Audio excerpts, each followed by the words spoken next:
नमस्कार दोस्तों, मेरा नाम है विक्रम चतुर्वेदी और स्वागत करता हूं मैं आपका हमारे इस यूट्यूब चैनल भक्ति वेद चतुर्वेदी में।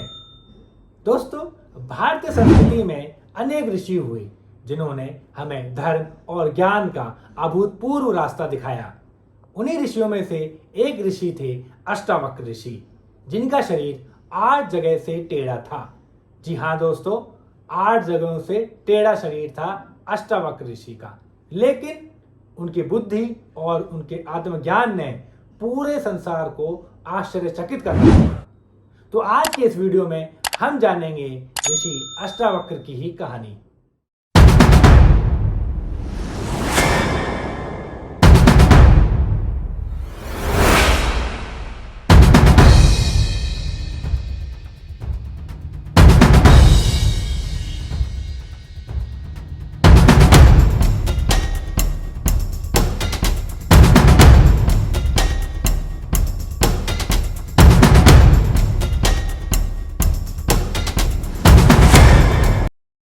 दोस्तों, यह कथा शुरू होती है महर्षि कहोड और सुजाता के साथ। सुजाता जो महर्षि उदालक की पुत्री थी।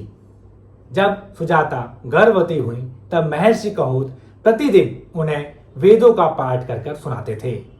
एक दिन जब महर्षि कहोड वेदों का पाठ कर रहे थे तब सुजाता के गर्भ से एक आवाज आई, पिताजी आप वेदों का उच्चारण गलत कर रहे हैं।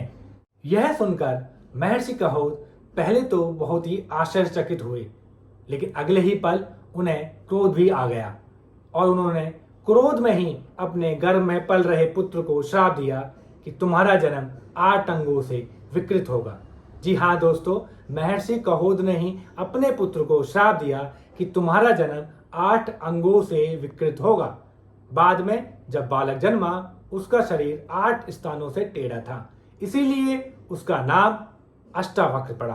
अष्टावक्र के जन्म से पहले ही उनके पिता ऋषि कहोड धन की जरूरत के कारण राजा जनक की सभा में शास्त्रार्थ करने चले गए। वहां एक बड़ा आयोजन हुआ था। कहोड ऋषि का मुकाबला राज्य के महापंडित वंदेन से हुआ, लेकिन दुर्भाग्य से कहोड शास्त्रार्थ में हार गए। कई दिन बीत गए लेकिन कहोड घर को वापस नहीं लौटे। और इधर अष्टावक्र का शरीर विकृत था, लेकिन उनका बुद्धि बल और ज्ञान अद्वितीय था। उन्होंने छोटी उम्र में ही वेद और शास्त्रों का गहन अध्ययन कर लिया। जब वे छोटे थे तब उन्हें पता चला कि उनके पिता कहोड को राजा जनक के दरबार में हार का सामना करना पड़ा था और वे बंधक बना लिए गए थे। यह सुनकर अष्टावक्र ने निश्चय किया कि वे स्वयं जाकर अपने पिता को राजा जनक के दरबार से मुक्त कराएंगे।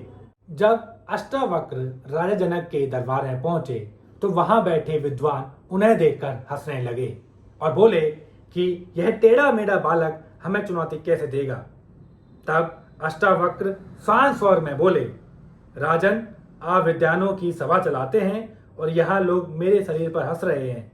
असली विद्वान वही है जो आत्मा को देखे, ना कि शरीर को। शरीर मेरा टेढ़ा है लेकिन मेरा ज्ञान सीधा और शुद्ध है। उनकी बात सुनकर सभी विद्वान निरुत्तर हो गए और अष्टावक्र ने शास्त्रार्थ में अपनी बुद्धि के बल से सभी ज्ञानी पुरुषों को वहां पराजित कर दिया। राजा जनक ने अष्टावक्र से क्षमा मांगी और उनके पिता ऋषि कहोड को अपनी कैद से मुक्त कर दिया। राजा जनक अष्टावक्र की विद्या से बहुत प्रभावित हुए और बाद में वे उनके शिष्य बन गए।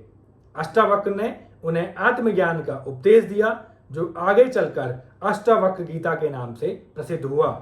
यह गीता हमें सिखाती है कि आत्मा शुद्ध, अविनाशी और निर्लेप है। शरीर की विकृति से आत्मा पर कोई भी असर नहीं पड़ता। तो दोस्तों, अगर आपको अष्टावक्र ऋषि की यह प्रेरणादायक कथा पसंद आई हो तो इस वीडियो को लाइक करें, शेयर करें और कमेंट बॉक्स में जाकर कमेंट जरूर करें।